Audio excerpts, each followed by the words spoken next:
Magandang umaga po kapamilya, ito po si Father J-Boy. At tayo na po at magkape at pandasal. Laging hinahangad natin sa isang kaibigan o kapamilya na sana hindi sila magbago. Sana manatili ang kanyang samahan tulad ng dati. Ngunit ang isang ugnayan ay hindi kailanman nagiging pareho. Dahil tulad ng isang halaman, kailangan itong lumago at magbago. Sa pagdaan ng mga araw at sa pagbabago ng panahon, sabay nagkakaroon ng iba't ibang hugis ang pagsasama. Tulad ng mga magulang, hindi dapat nating ituring mga bata ang mga may asawa. Ganito din sa pananampalataya. Hinihimok tayo ng Panginoong baguhin ang ating pagkakilala sa Kanya. Isa itong palatandaan ng pagtubo at paglalim. Noong unang panahon, tinawag si Jesus bilang anak ni David.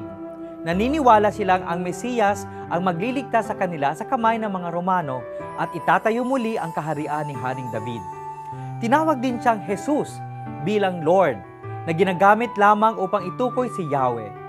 May paniniwala na ang Mesiyas ang siya ring magpapanauli sa ating ugnayan sa Panginoon. Maaaring magbago ang pagkakilala natin sa Panginoon sa habang panahon ng pagdarasal at pagninilay. Nakikita ito sa pagtawag natin sa Kanya. Sa pagkabata, tinuturing natin siyang magulang. Sa pagbibinata o pagdadalaga, nagiging kaibigan si Jesus. Kaya Kuya Jess ang tawag natin.